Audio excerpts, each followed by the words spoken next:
Dawit sa iskandalong tinaguri ang Panama Papers ang ilang mga personalidad sa iba't ibang bahagi ng mundo. Kabilang na riyan ang mga politiko, sports superstars at artista. Sa Panama Papers nakadetalye ang offshore accounts ng mga naturang personalidad. Ang mga account posible manong nagamit sa illegal na aktibidad o di kaya'y pag-iwas sa buwis. Kasama rin sa binubusisi ang mga dokumento ng kilalang kriminal at tax evaders. Ayon naman sa ating Bureau of Internal Revenue o BIR, bagaman may mga Pilipino ring may offshore accounts, sa ngayon, wala pa namang nababanggit na Pilipinong kabilang sa tinaguriang Panama Papers. May report si Ivan Mayrina. May mga panawagan ngayon sa bansang Iceland para pagbitiwin ang kanilang Prime Minister na si Sigmund Lagson.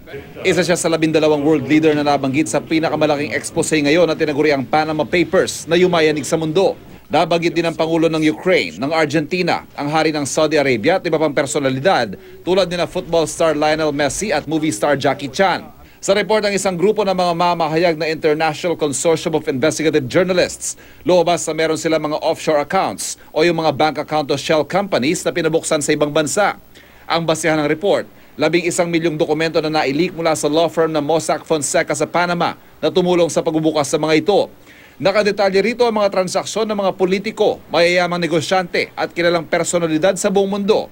May mga indikasyon din ng illegal na aktibidad. Batay sa report, walang ebidensya na ginamit ng karamihan sa mga kliyente ng Mossack Fonseca mga offshore accounts sa di tamang paraan dahil hindi naman ito illegal. Pero kasama kasi sa mga kliyente ng law firm ang mga criminal at tax evaders. Ayon sa isang tax expert, maaari nga raw magamit ang mga offshore account para makaiwas sa buwis o pagtaguan ng pondong posibleng galing sa illegal na gawain. Yung mga wealthy individuals for purposes either of evading taxes or to hide assets, no, for whatever purpose, could either be proceeds from criminal activity, they would park the funds in tax havens na they're very strict bank secrecy laws, so it's very difficult to trace yung ownership nito mga accounts na to. Ayon sa Bureau of Internal Revenue o BIR, may mga Pilipino nga na may mga offshore account.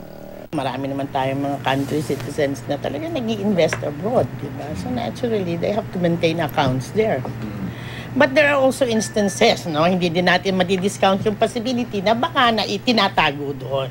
Patuloy na sinusuyod ng ICIJ mga Panama Papers at kanila raw ilalahad kung ano pa ang kanilang madidiskubre. Ivan Mayrina, GMA News.